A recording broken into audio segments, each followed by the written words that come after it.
Alors aujourd'hui, bonjour à tous, j'aimerais parler un petit peu de la paracha de cette semaine, la paracha Ekev, donc qu'on trouve à partir du Deutéronome chapitre 7, verset 12, jusqu'à au chapitre 11, verset 25.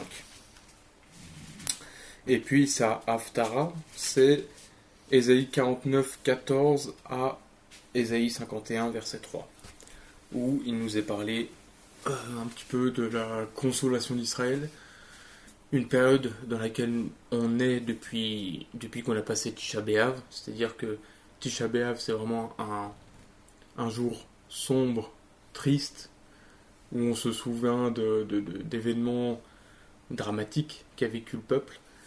Et à partir de cette période, une fois qu'on a passé cette période, eh ben, on s'en va vers, je sais plus, je crois que c'est cette semaine, jusqu'à Rosh Hashanah.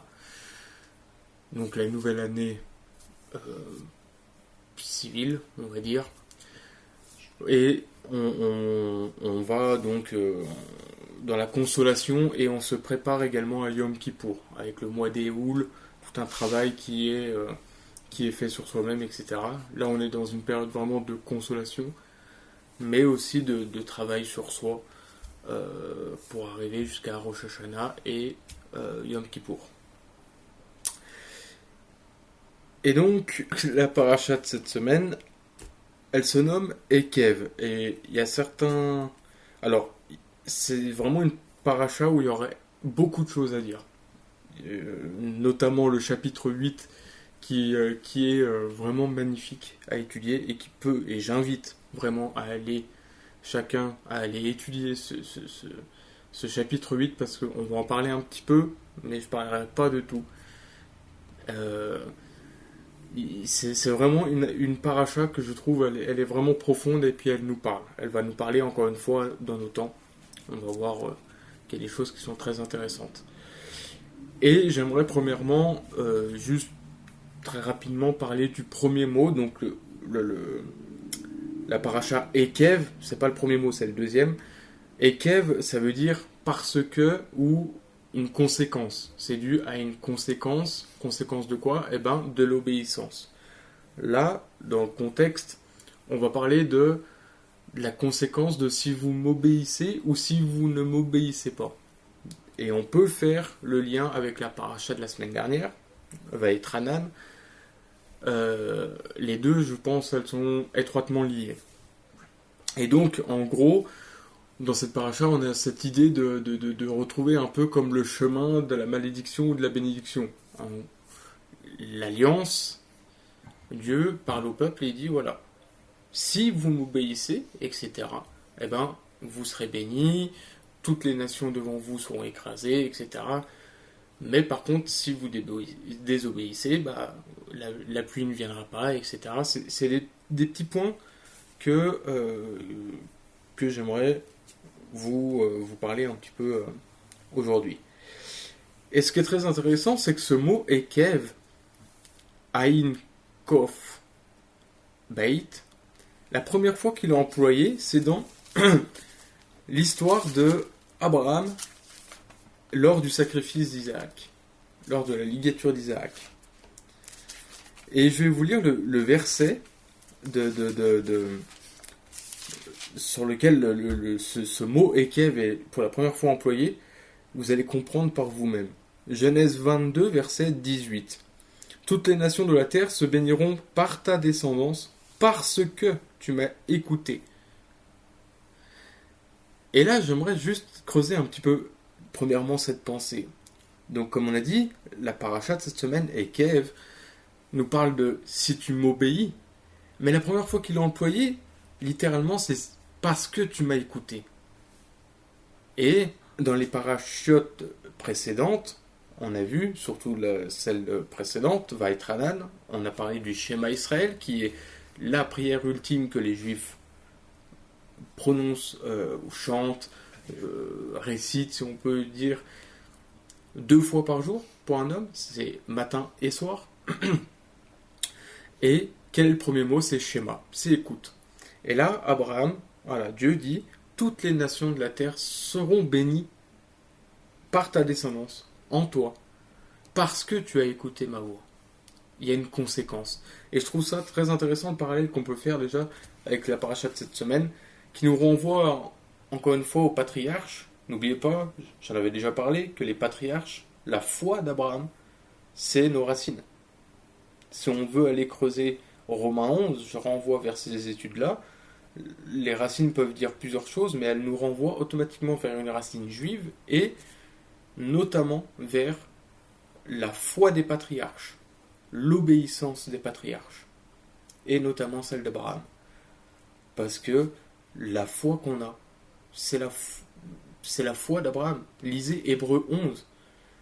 L'auteur de l'Épître aux Hébreux cite plein d'exemples, justement, des hommes de Dieu qui ont eu foi, qui ont été justifiés par la foi, etc.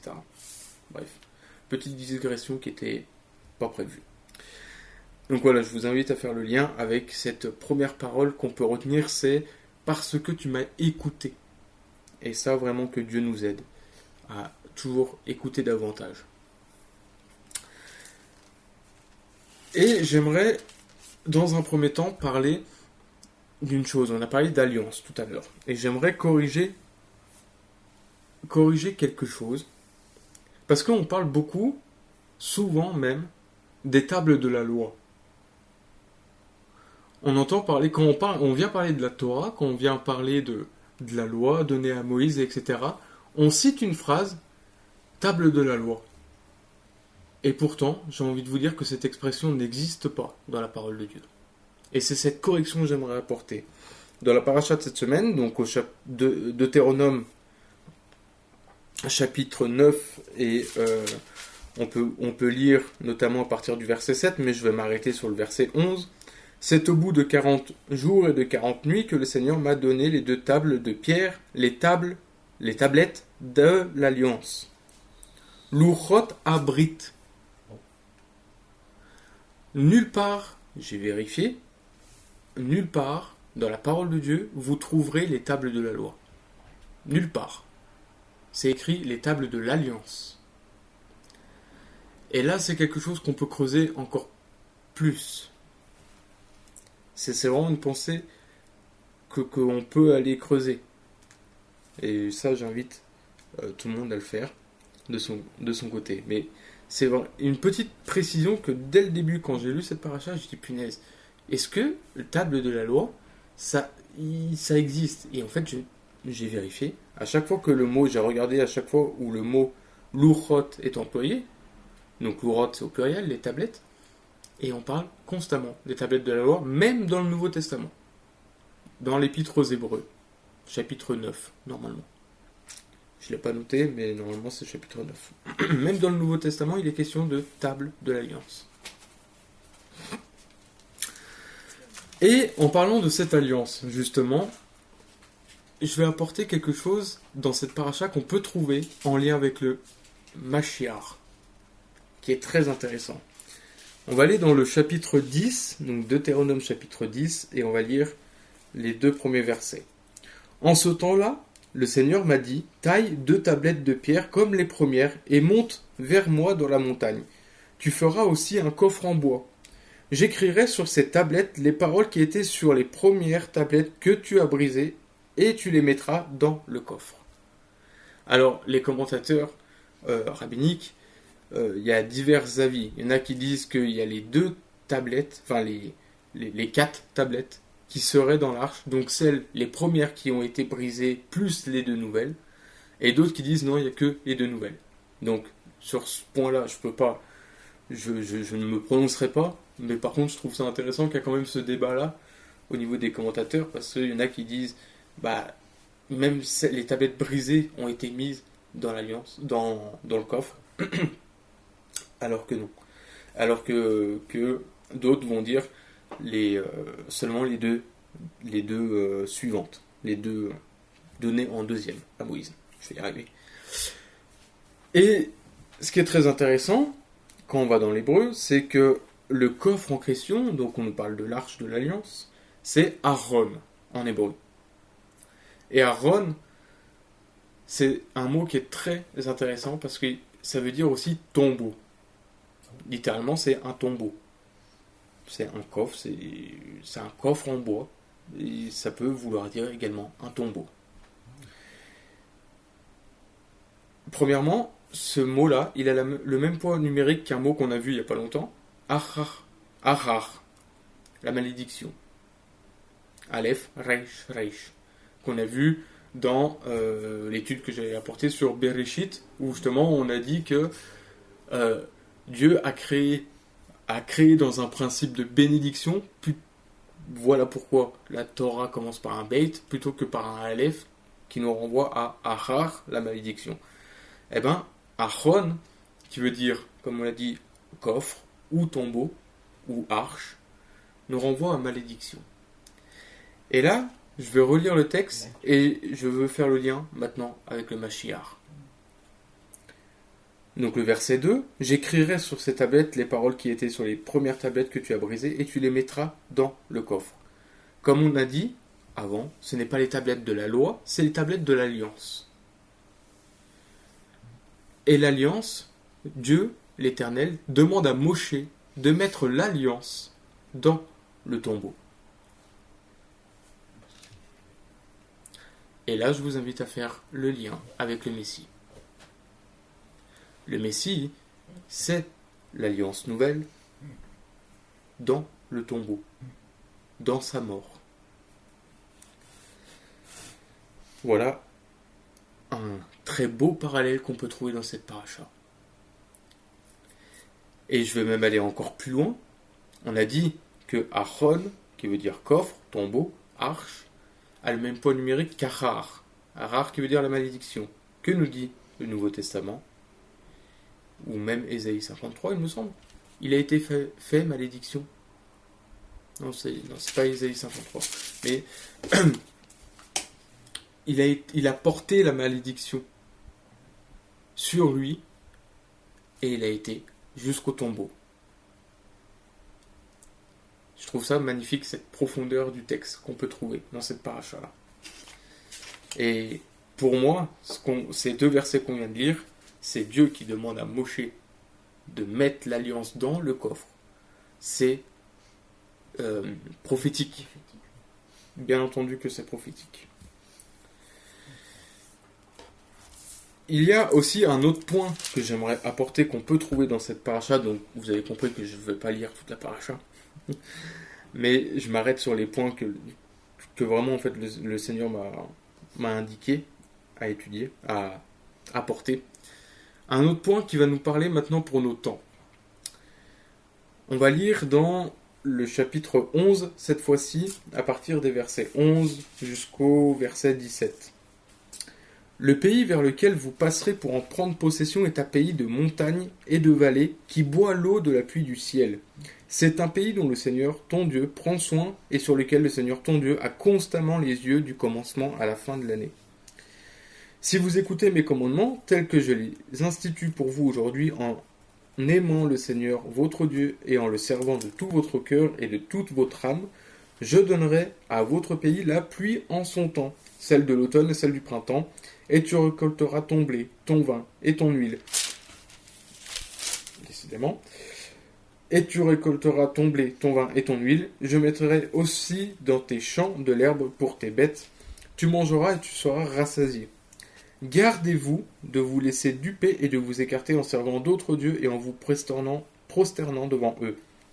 Le Seigneur se mettrait alors en colère contre vous, il fermerait le ciel, et il n'y aurait pas de pluie, la terre ne donnerait plus sa production, et vous disparaîtrez bien vite du bon pays que le Seigneur vous donne. Ce texte que je viens de vous lire nous montre explicitement que Eretz Israël, la terre d'Israël, dépend entièrement de Dieu. Alors vous me direz, comme l'univers entier. Mais je veux apporter ce regard particulier sur la terre d'Israël. Dans toute la Torah, et même dans tout le Tanakh, vous verrez que, encore une fois, Ekev, si tu m'obéis, si tu m'écoutes, il y aura la bénédiction sur vous, sur toi, sur le peuple. Et, que nous dit ce texte-là? Sur la terre. La terre, Eretz Israël, dépend totalement de la volonté divine. C'est-à-dire que s'il ne pleut pas, si la pluie, c'est une terre, et allez en Eretz Israël, et les Juifs vous diront que c'est une terre qui est très compliquée, capricieuse, on peut dire. C'est pas une terre qui est facile à travailler. C'est vraiment, même au niveau de l'irrigation, la pluie, comme nous dit ce texte, la pluie tombe sur les montagnes d'Israël, du Hermon, sur le Golan, sur la Judée-Samarie, et non pas la Cisjordanie. Vous avez cette notion où c'est Dieu qui bénit. Et si la bénédiction de Dieu n'est pas sur la terre d'Israël, alors la terre d'Israël n'a aucun fruit. C'est aussi simple que ça. Alors que penser de nos temps? Que nous a annoncé les prophètes? Les prophètes nous ont annoncé la restauration d'Israël. Et quand vous lisez les prophéties de la fin des temps, je rassemblerai mon peuple. L'Éternel a prophétisé, on peut dire à travers ces saints prophètes, que viendra un temps où je vais rassembler mon peuple. Mais il n'a pas dit que ça. Il a dit aussi que la terre va donner son fruit. Il va fleurir dans le désert. Vos vignes vont porter du fruit. Et ce ne seront plus les étrangers qui vont venir prendre vos fruits.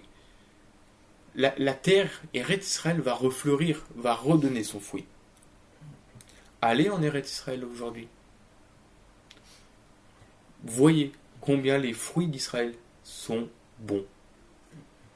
Moi, j'aime beaucoup les avocats, j'en avais déjà parlé, mais les avocats, on n'arrive pas à en trouver en France, comme par hasard, venant d'Israël, mais ils sont succulents.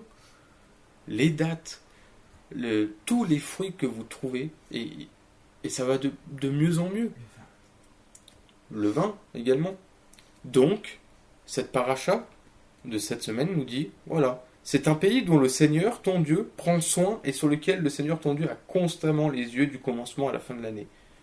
Constamment, l'Éternel a le regard sur Eretz Israël. Et nous sommes arrivés dans un temps où Dieu restaure son peuple, mais au-delà de la restauration de son peuple, quel est le signe véritable qui vient confirmer ça? C'est que la terre d'Israël porte son fruit. Alors qu'avant, c'était une terre ravagée. Souvenez-vous, et ça on parle du sionisme, les tout premiers colons, comme on aime appeler les colons juifs, ce sont des juifs qui ont acheté des terres, il me semble, aux Arabes. Et à l'époque, on les prenait pour des fous. La terre n'avait pas de fruits. Et pourtant, les juifs ont acheté ces terres. Et aujourd'hui, qu'est-ce qu'on vient leur dire? Peut-être un siècle et demi après? Un siècle? Ah, mais vous nous avez volé la terre. Pardon? Non. Voilà une autre chose aussi que j'aimerais qu'on se souvienne pour cette paracha de cette semaine. C'est le lien qu'on peut faire encore une fois avec nos temps et de ce qu'on voit en Israël, dans cette terre même. Et maintenant, on va retourner en arrière et on va parler encore une fois de quelque chose qui nous concerne et surtout au niveau du monde chrétien et au niveau des assemblées d'aujourd'hui. On va lire à partir du chapitre 8, verset 11 jusqu'à les versets 20. Et regardez comment commence ce passage. Garde-toi d'oublier le Seigneur ton Dieu, et de ne pas observer ses commandements, ses règles et ses prescriptions, telles que je les institue pour toi aujourd'hui. Lorsque tu mangeras et que tu seras rassasié, lorsque tu bâtiras et habiteras de telles maisons, lorsque ton gros bétail et ton petit bétail se multiplieront, que l'argent et l'or se multiplieront pour toi, et que tout ce qui t'appartient se multipliera, prends garde de peur que ton cœur ne s'élève et que tu n'oublies le Seigneur ton Dieu, qui te fait sortir de l'Égypte, de la maison des esclaves. Juste, j'ouvre une parenthèse. Qui te fait? Là, la conjugaison, elle est particulière. C'est pas il vous a fait, c'est il te fait sortir. C'est encore un processus. Tu es en train de sortir de l'Égypte. Il t'a fait marcher dans le désert, grand et redoutable, pays des serpents brûlants, des scorpions et de la soif, où il n'y a pas d'eau. Il a fait jaillir pour toi de l'eau du rocher de granit. Il t'a fait manger dans le désert la manne que tes pères ne connaissaient pas, afin de t'affliger et de te mettre à l'épreuve pour te faire du bien par la suite. Et tu diras, c'est par ma force et la vigueur de ma main que j'ai acquis toutes ces richesses. Tu te souviendras du Seigneur ton Dieu, car c'est lui qui te donne de la force pour acquérir ces richesses afin d'établir son alliance, celle qu'il a jurée à tes pères. Voilà pourquoi il en est ainsi en ce jour. Si jamais tu oublies le Seigneur Adonai ton Dieu, si tu suis d'autres dieux, si tu les sers et si tu te prosternes devant eux, je vous en avertis aujourd'hui, vous disparaîtrez. Vous disparaîtrez comme les nations que le Seigneur fait disparaître devant vous, parce que vous n'aurez pas écouté le Seigneur, votre Dieu. Et on revient au début de ce que j'ai apporté dans la paracha, avec Abraham. Et pour mieux comprendre ma pensée, je vais vous lire directement un autre texte dans le Nouveau Testament. On va aller dans le livre de la Révélation, et vous allez comprendre pourquoi ça va nous parler maintenant, dans nos temps. Dans Apocalypse, chapitre 3, et on va lire le récit qui est parlé à l'église de Laodicée. À partir du verset 14. À l'ange de l'église de Laodicée écrit: Voici ce que dit l'Amen, le témoin fidèle et vrai, le commencement même de la création de Dieu. Je connais tes œuvres, je sais bien que tu n'es ni froid ni bouillant. Si seulement tu étais froid ou bouillant. Ainsi, parce que tu es tiède et que tu n'es ni bouillant ni froid, je vais te vomir de ma bouche. Parce que tu dis, je suis riche, je suis devenu riche, je n'ai besoin de rien, sans savoir que toi-même tu es misérable, pitoyable, pauvre, aveugle et nu. Je te conseille de m'acheter de l'or purifié par le feu, afin que tu deviennes riche, des vêtements blancs afin que tu sois habillé, et que la honte de ta nullité ne devienne pas manifeste, et un collier pour t'en oindre les yeux afin que tu vois. Tous mes amis, moi, je les reprends et je les corrige. Passionne-toi donc, change radicalement. Littéralement, si on remet ça dans le contexte hébraïque, on peut dire « aie du zèle et fais tes chouvas ». Je me tiens à la porte et je frappe. Si quelqu'un m'entend et ouvre la porte, j'entrerai chez lui, je dînerai avec lui et lui avec moi. Le vainqueur, je lui donnerai de s'asseoir avec moi sur mon trône, comme moi-même j'ai été vainqueur et je me suis assis avec mon Père sur son trône. Que celui qui a des oreilles entende ce que l'Esprit dit aux églises. Le passage que j'ai lu dans Deutéronome nous dit « Garde-toi d'oublier le Seigneur ton Dieu ». Et là, je veux parler pour nous. Le Seigneur, il nous a fait sortir de l'Égypte. Mais comme on a vu, la conjugaison est particulière ici. On est en processus encore. On a notre Égypte à nous-mêmes, comme d'autres frères le disent. Et donc le Seigneur nous délivre de ça. Mais, à cause de notre condition humaine, très faillible, très corruptible, on peut se dire, mais c'est grâce à mes efforts.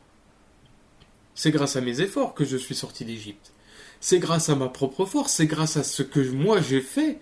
C'est parce que moi j'ai décidé de faire ça. C'est parce que moi j'ai sacrifié ça dans ma vie. C'est parce que moi. Et là l'Éternel dit stop. Si tu pars sur ce principe-là, vous disparaîtrez. C'est très clair dans la paracha. Et là, j'aimerais vous lire juste un commentaire du Rashbam sur Deutéronome 8, verset 2, où il nous est parlé du désert. Pourquoi l'Éternel nous conduit dans le désert? Pour t'affliger, pour te mettre à l'épreuve, pour te dépouiller, et pour t'apprendre que l'homme ne vit pas de pain seulement, mais de la manne, de tout ce qui sort de la bouche de Dieu. En d'autres termes, si le Seigneur nous conduit dans ces moments d'épreuve et de désert, premièrement, quand vous allez dans le désert du Negev, je crois que vous n'avez jamais connu un silence comme tel. Ça m'a bluffé et j'ai adoré. À tel point que quand j'ai discuté avec d'autres frères, quand j'ai dit prochaine fois qu'on va en Israël, je veux qu'on donne l'opportunité, au moins 1 heure de temps, même plusieurs heures s'il le faut, à tous ceux qui nous accompagneront d'être seuls dans le désert, de s'écarter chacun de son côté pendant 1 heure ou 2 heures s'il le faut.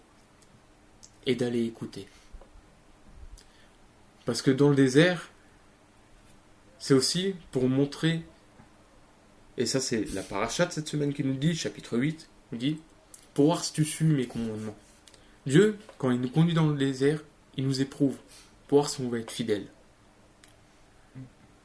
Et dans ces sensations qu'on a où Dieu se retire un peu, au contraire, c'est dans ces moments qu'il faut qu'on se fasse silence et qu'on tende l'oreille vers Dieu. Et le Rashbam va dire un commentaire qui est vraiment... Vous allez faire le lien avec la nouvelle alliance. Afin de t'affliger. Il s'agit de l'affliction due au fait de ne pas posséder de pain dans sa corbeille, l'être demi-nu de provisions, alors que ta vie était chaque jour comme suspendue à la grâce du ciel.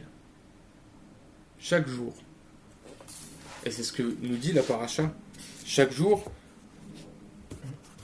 on va lire, du coup, c'était pas dans mes projets, mais on va lire Deutéronome 8, tu te souviendras, à partir du verset 2, tu te souviendras de tout le chemin que le Seigneur ton Dieu t'a fait parcourir pendant ces 40 années dans le désert, afin de t'affliger et de te mettre à l'épreuve, pour savoir ce qu'il y avait dans ton cœur, pour voir si tu observais ou non ses commandements. Il t'a donc affligé, il t'a fait souffrir de la faim, il t'a nourri de la manne que tu ne connaissais pas, et que tes pères n'avaient pas connue, afin de t'apprendre que l'homme ne vit pas de pain seulement, mais que l'homme vit de tout ce qui sort de la bouche du Seigneur. Mais dans ces moments de désert, regardez, et c'est là tout le... Ça nous dépasse, même moi le premier, des fois on oublie ça. Regardez ce que nous dit l'Éternel. Même pendant le désert, ton manteau ne s'est pas usé sur toi, et tes pieds ne se sont pas enflés pendant ces 40 années. Sache donc bien, mais littéralement on peut traduire « connais donc bien », que le Seigneur ton Dieu t'instruit comme un homme instruit son fils. Et là, le mot instruire, c'est la racine yassar. Yassar qui veut dire instruire, enseigner, diriger.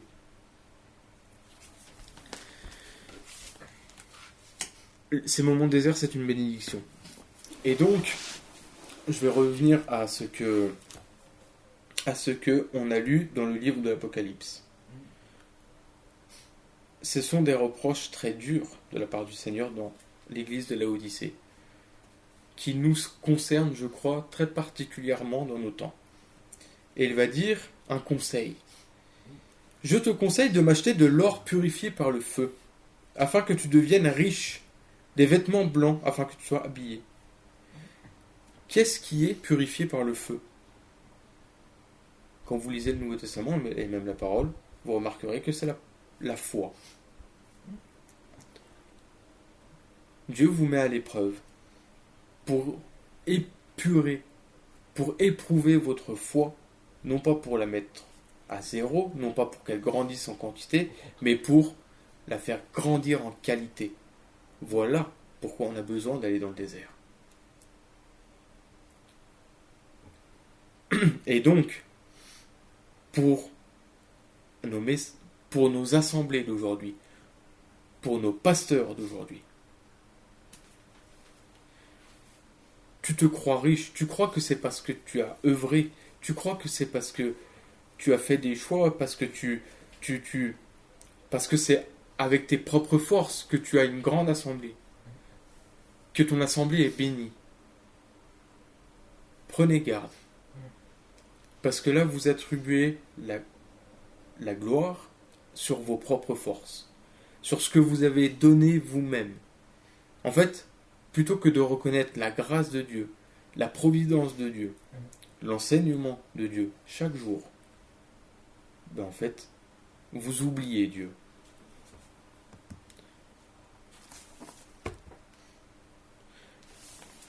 Vous oubliez que c'est Dieu. Comme l'a dit le Rashbam, vous êtes suspendu à la grâce du ciel chaque jour. Et c'est vraiment sur ça que j'aimerais titiller. Attention à ne pas oublier Dieu. À ne pas oublier que c'est grâce à lui que nous sommes sortis d'église, de l'Égypte, pardon. Quand on va, et ça je parle pour tout le monde, quand on va vers les païens, leur parler de Dieu, n'oubliez pas, et ça c'est pas moi qui le dis, c'est Paul, N'oubliez pas d'où vous venez. N'oubliez pas que vous étiez pareil qu'eux.